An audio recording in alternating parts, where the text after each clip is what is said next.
Repouso pós-transplante capilar. Se esse tema te interessa, siga-me nas mídias sociais, também no Spotify e podcast. Repouso pós-transplante capilar. Vamos lá.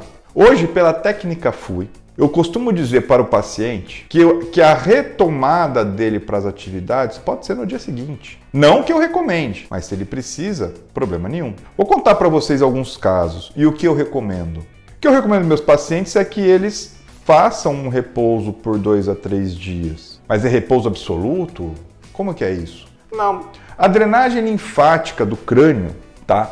Ela acontece submandibular e cervical. Então, é óbvio que no pós-operatório, até pelo trabalho local, incisões, manipulação, vai gerar um processo inflamatório. Por isso até que a gente deixa o paciente com uso de anti-inflamatório pós-operatório. E todo processo inflamatório, existe uma curva de 72 horas para que se forme edema, inchaço local. Então, formar um inchaço local nos 3 primeiros dias é normal, certo? Porque faz parte do processo inflamatório.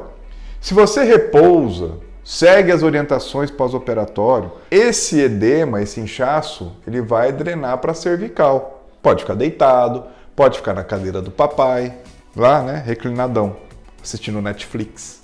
Agora, se você ficar numa posição de notebook, celular, esse edema vai tender a descer pelo rosto e buscar a cadeia submandibular.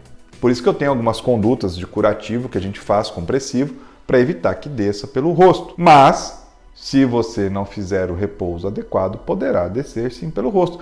Poxa, mas é uma complicação? Não, eu já falo para o paciente logo na consulta. Se inchar o teu rosto, que incha menos com as nossas condutas pós-operatório, mas caso inche seu rosto, cara, não é complicação. Complicação é algo que acontece e prejudica o resultado do transplante. Isso é uma intercorrência, é algo que acontece, mas não prejudica o resultado do transplante. E se inchar um pouco o rosto, a hora que 2 dias depois que já inchou, ele vai passar pela bochecha, vai buscar submandibular, acabou.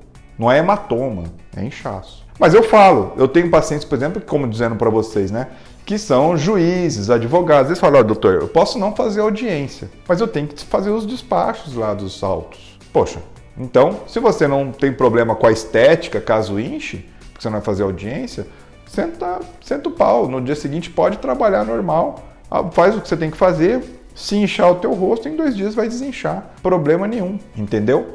Então, não tem problema caso inche. Então você pode retomar suas atividades. Tive um paciente, por exemplo, que ele é dono de uma transportadora, e aí no dia seguinte ele me ligou, doutor, eu tô com um problema aqui, o motorista do caminhão que ia buscar areia lá em Santos, ele faltou e eu preciso buscar essa carga. Posso isso? Pode. O máximo que pode acontecer é inchar o teu rosto. E inchou. Mas ele estava devidamente orientado. Atrapalhou o resultado do transplante? Não. O resultado do transplante foi perfeito. Entendeu? Se você seguir as orientações pós, é o mais importante. Agora, essas intercorrências, caso aconteçam, tudo bem. Não tem problema nenhum. Então, eu oriento um repouso por 2, 3 dias. Depois há toda uma orientação quanto à retomada de atividades físicas, que geralmente libero com 1 semana. Não é toda atividade física, porque existe toda uma proteção que a gente tem que fazer ao folículo por 2 a 3 meses em relação a algumas atividades que possam gerar trauma ou atrito local. Mas isso eu só conto para os meus pacientes. Se você se interessa, marque uma avaliação, uma das nossas clínicas, terei o prazer em te atender, seja por telemedicina ou presencial. E aí, sendo meu paciente, vou te dar todas as orientações